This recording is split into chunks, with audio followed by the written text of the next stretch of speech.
तेना दुपुर मंच रबन दुरुब सामान को जोहार दुलर चालाबन और जहाँ को बजोर को आजम चलना तो अच्छा सामान बजोर को दुलर तहन और बस तहन तेज जब सेलर खान तबना जहाँ अब अनाट तैयार अनाट को तब पारोमा जेटू खबर जाम आगे जथेष्ट लहा कमी जेटू अपन आरियोना जवाना जहाँ को समस्या तैयार नाम को ग्रेजुएट ग्रेजुएट और मास्टर डिग्री 2025 में मोटामुटी पास होता है 2025 में मोटामुटी 120 जन का 120 जन मास्टर्स है 2025 से ये ग्रेजुएशन है मास्टर में हमेशा अच्छा ठीक है तो ये आप लड़ाई जहाँ जगह बना नितो जहाँ समस्या आप आजम के बीएड कॉलेज टीचर बाकू कारण थे आप भर्ती को जब सीट आगे व्यापार में सीट से नौका जहाँ व्यापार सलाह हो पड़ा तो उनका प्रॉब्लम आप दे सकता जेट को लेना कथा करना आप यूनाइटेड वे जो 130 जन जहाँ गिद्रा में पचियो जहाँ को बीएड लगे तैयार में कॉलेज अभाव से टीचर अभाव के बाबद एंट्री बाबन हटाव दाड़ा गवर्नमेंट गाइडलाइंस तो घंटा अब नितो नवा सरकार हेज सीरबन बड़ा नवा सरकार जानी आदिवासी किचु होता कमी आबोना बाय कमी अब आंदोलन तो दाड़ी तहत आंदोलन छाड़ा जहाँ जहाँ के अपन खोजना बाबन नाम नितो जेहेतु बेसिर भाग गिद्रा जहाँ अब टारगेट है मास्टरी चाकरी मास्टरी चाकरी तो बीएड डीएलएड तो ढेर दरकार तो बीएड बाबू पहाड़ खान मास्टरी चाकरी में जहाँ जानी सरकारी का नीति जहाँ मादा तैयार हुआ तो डायरेक्ट जहाँ को एमसी का से एमए का तो टीचर को मतवाता हुआ डायरेक्ट आजो मार सारी नसल बढ़ाया नितो तो अब समस्या दो सरकार दिमाग बोला तो बड़ा प्रथम कमी अब इन आदिवासी कल्याण समिति व्यवस्था करें झारग्राम ब्रांच में साथ ऑर्गेनाइजेशन जहाँ आप जड़ित मेना जहाँ एमएलए को सलाह से आप डिमांड जहाँ को कागज बना जेरक्स कॉपी इमाया अभी समय के मंत्री को सलाह नापाम नापाम चेक बन गालमारावा चेक अब गालमारा चाइनिज का उनको सलाह गालमारा बांग चाबा दरकार अब अनाट चेक अनाट तो शिक्षा चेतान जहाँ अनाट निये तो क्योंकि अब अभी मारा चलन इश्यू कर तबना उन्हें कठोर गिद्रा जुदी बाको बीएड दाड़ा अपने गिद्रा जहाँ मास्टरी चाकरी पश्चिम बंग मिले और भारतवर्ष मिले एकमात्र चाकरी संस्था टीचर और एटा सेक्टर में चाकरी प्राय बांगला खाली बीएड चिके तो करावा से नोड़े झारग्राम में जहाँ जो प्राय जंगल महल गिद्रा का झारग्राम सार्टिशन से चला गिद्रा का आगे तो चेदा झल झल में चला अब सोच रहे जहाँ संभव करना अंडे के ट्रेनिंग से डिग्री हतावना रिको तपया चाव जो चेष्टा गिद्रा को कथा जो जो मैंने गलमा तहन सामते जहाँ को सला बर्तमान झारग्राम एमएलए नया ग्राम की जहाँ अब एमएलए तो प्रतिमंत्री करना हम बांधवा में नया अब जिला टुडू में नया उन्न मंत्री करना उनको सला जोगाजोग को करना वो अभ्यास जहाँ समस्या की तो उनका आलोचना होगा कम्युनिटी लेवल और आलोचना तो होगा कारण टीचर प्रॉब्लम ᱱᱚᱣᱟ ᱠᱚ ᱵᱤᱥᱚᱭ ᱫᱚ ᱟᱵᱚ ᱱᱚᱰᱮ ᱯᱟᱞᱟᱱ ᱵᱟᱹᱵᱩ ᱢᱮᱱᱟᱭᱟ, ᱩᱱᱤ ᱫᱚ ᱟᱹᱰᱤ ᱢᱟᱨᱮ ᱥᱟᱢᱟᱡᱤक संगठन इदी कते आदि दिन धरे चर्चाएदाय एवं आबो समाज रᱮᱱᱟᱜ जहाँ को गठन से जहाँ अनटन से आनंद आदि के नेल कदा आदि से फेस कदा एवं पलान बाबू सला नशा कदा नेल कदा जहाँ को शेयर कदा और कदा सरकार सला से को सला आपे बीचे आशा है खूब कम दिन में का सेशन जो दिस करा हो ना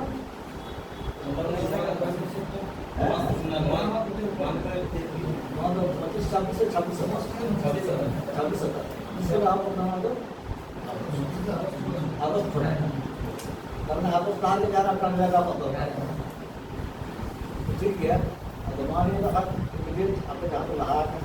अलग अलग तरफ कौन चलता है तो नियम का कोई तो एक बजा लाटा तो यहाँ से चला हमारे को आलोचना है आलोचना फीडबैक एक लगाए और इसको नॉले सब दिन में अगर तो सब लोग काम करना पड़ा करो क्या वो तो जो इधर जो है सब अगर स्टेप को टाइम करना और सोचा राजा समस्या आयो अब अगर टोटा में का वहाँ समस्या है बहुत तब और चेष्टा है वो कथा तो यहाँ पर है किंतु अपने कथा तो नौकरी करे चला आ बात को कह रहे चला और झारखंड में हम दे दो जो तो पुलिस वाला कभी लोग मेंटल लेकर तो दवाई करना तो दूसरा हमारे का डिप्रेशन आलोचना है अगर उनको बनावनी जगह करना हुए कहा मिलता है ये नाम से हेल्प करते हैं तब गवर्नमेंट लेवल तबे ना तुम्हें पता चला और अब शिक्षा मंत्री वाले जोरदार रखा केंद्र से बनाया कोई लोग और स्ट्रिक्ट को नाम रिपोर्ट करा था करना दरकार है खान को करा दरकार है करा भी है कारण मां को जिन जब फॉर्म का मीडिया रे हिजू कर तो बाको भी जाते आदि से तो अच्छा समस्या जेमनो जिनो प्रोटोकॉल ना हुआ ये बाखान को आपन जिन टीचर से नाम लेके आना करा हमारा का बदन गाइड ले ना तो वहां तक के आगे कागज पे तादारी होय ना ये प्रसवना का तो गाड़ी का सला और ना कथा ना आलोचना करते लिया गया कारण ना यूनिवर्सिटी को बना को तो काल में गाइडलाइन को बना हुआ और हमारा का नाम दिया और बर्तमान में हमारा बहुत कथा है ना अब समस्या तो सरकार लोगों के और दिमाग में ऐप दरकार अब तो हम पे तकलीफ करने में है ना इनका टॉपिक के लिए क्या करो ना कि यहाँ पर सारा काम जोगाजोग होना मतलब हम जोगाजोग का आपको दिया था फीडबैक के माध्यम से इस कार्यक्रम में हमने आभार मंजूर का बोल लोगों के नाटक का फीडबैक कई काम ये शिक्षा को संसाधन करता हुआ टाइप की बात अरे तो लगातार अपना प्रोसेस करा रहा है ठीक है अब उसका तो रोज पढ़ा देता होगा अब तो कथा बड़ा गया आगे क्लास करता हूं ये बोले करते हैं सब में मुझे ना दे पाए जिस विषय में आप आपके अगर तो कांटेक्ट कर रही है सर इन पर मुझे लगे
सेकेंडरी हायर सेकेंडरी और डिग्री को चेतान रे प्रत्येकटी जायगा रेगे पाठुआ को सावते सानाम के गड़बड़ते ini ranggauna kami kalau talate ke problem nya kalau aku sartari secerna kiti nagam hona nagam jibon bisaya na mare koyo to gurdu ne mutakonde ko laha kana apa masalah ke dalam pokok apa itu kapuri ko lahat mo ko gurdu kata na siguro to laki kana siguro to pangkat joti se pangkat ko laha dare kana se noa sorkari jahan sistem kana ona salare ko radio ini kana itu mana ado itu apa kau itu pernah orang orang kesehatan wah kan lagi itu corona sebenarnya itu makan kamu ya wah bisa itu alatnya apa orang orang ini bisa mau wah kita sampai apa kalau itu laki kan orang boleh nyala kan orang yang kita bisnis boleh nyala kan malu ini mana city ini lah apa bisa itu kayak dulu dokter orang lagi teh apa kok ada di keluar kata jalan kata itu kulikan mereka boleh mana jangan boleh kata apa satu pun lihat kalau lihat maaf ya mereka boleh bisnis itu kalau soal itu boleh gimana नोडे निको तो Bangla medium থেকে বিশেষ করে signal মানে মাচার को signal তো কানা পুরা জায়গা রে মানে বাড়িয়ে দিয়া এটা তালা থেকে আলে এনসিটি লাগে পুরো নিউটা সোনালে এম দাঁড়িয়ে না পুরো নাম তোরা লাগিতে ওনে না যাহা কলেজ রে না प्रशासन में ना गवर्नमेंट बॉडी में ना तो नोडे को नुआ को पता करता है आपने ये नुआ कॉलेज के नुआ सोशल मीडिया के ये पे दोस्ताना नुआ पे चालू या ना नुआ लगी काफी इतनी भी गेम करना तो निर्धारित है उन्हें कुछ थोड़ा सा तो ये को जो इफिनिटी को बांग है अब इफिनिटी बांग है ना कारण से kalau tu aku di awalnya ini dia macam tu di waktu kahir saya kalau aku bang untuk betul dia orang ini dia ini macam bang untuk tapi kita kamu mana kita orang bang aku apa kata mereka ini cuma boleh jadi already government policy yang memang ada tidak kan profesor pelagana, assistant profesor pelagana, orang itu already sudah terbaik, itu serta. Dan untuk lagi tu recruitment itu awalnya. Untuk yang recruitment bagaimana? Aku bangun college service solution. Unit for college service solution, apa pengarah? Umur stay mesti berapa kali sampai apa? Jadi rumahnya berapa? Aku berapa kali? तो वही का जहाँ कथा को मैं लगा कि अरे अध्ययन वाला यहाँ से हुआ क्योंकि एक्टिव जब तो लोगों ना सिचुएशन पे बिना तो मोड़े जहाँ मुझे करना कामी करा तो अपने को करा के करा के मुझे बता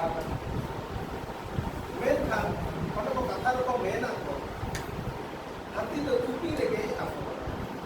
अगर मोड़े ना परिस्थिति अगर मोटा मुल्का और परिस्थिति में आपको मिट्टी के काम ही हुई करो ना बना नहीं करा उन्हें हाथी हो छोटे बहुत टावर खुले ही ना और बांधन को समान नहीं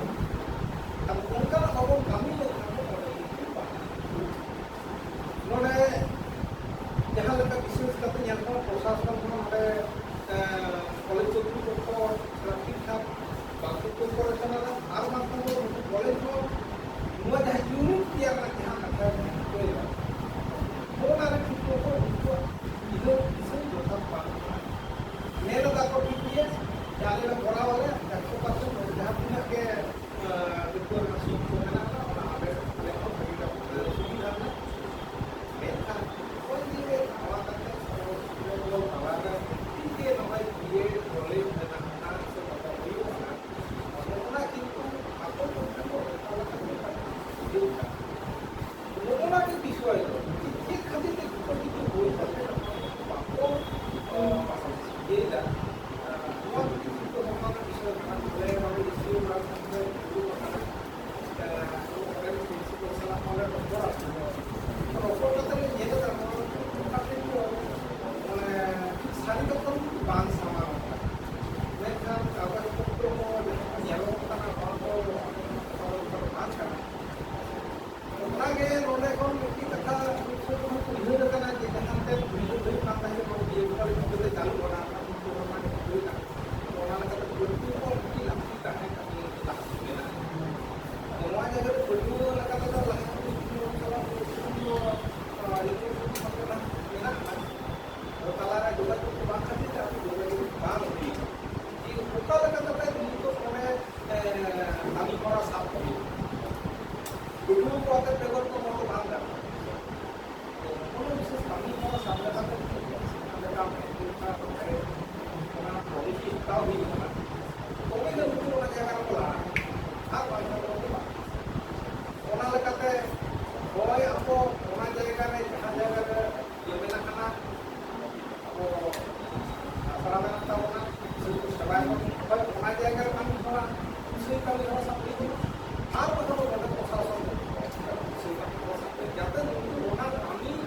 লাগি তো বড়ে আছে সে ওনা টাইম যেন বিভিন্ন মেলাক না ওনা কিন্তু আগস্ট থেকে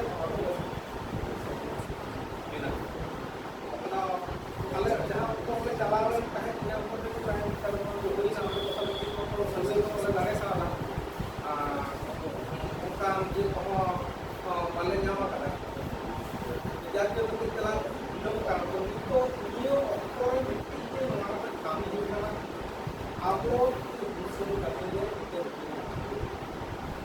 kalau kena unsur kami bukan lekatnya lahap di mana semua tu salam kotor bicara salam kotor lagi orang kalau khusus kore kalau kita lari sebenarnya karena apa pun sebenarnya apa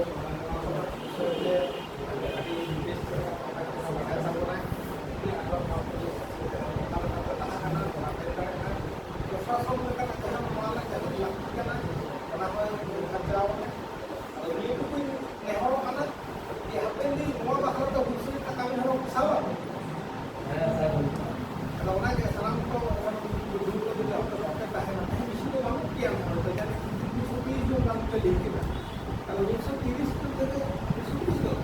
Yang kalau kulit menjalan kan semua tuh, orang kita bangkai dari apa? Kita tidak kan. Ada yang pernah 2025 saja. Pada ini ada lagi juga. Total pas orang 120 nama juga. Atau orang yang itu jangan lagi itu semua kepala sekolah. Sekolah itu yang minum putih pun tuh. Ada jangan ini kan ada jangan boleh be. Boleh bukan ke OS satu tulen juga. Orang senang dulu kalau ada dua bakal apa itu salah satu buku yang kalau borok kedua orang apa yang kata aku dulu orang kata aku ya kalau atau sekolah sudah kata kata itu kan teman barang itu kata dia orang itu kita jualkan kalau pertama kalau malah senang kok apa orang tiap kamu kerja soal produksi lalu mana ini kena itu tadi itu yang kita katakan kalau sesuatu yang kita katakan mana orang lagi apa tiap kalau kena apa kok sama kita tahan kan kalau saya kita kalau kehil orang pun dia kalau kena ada lah kita sama kita kayak masuk ini kursi apa ini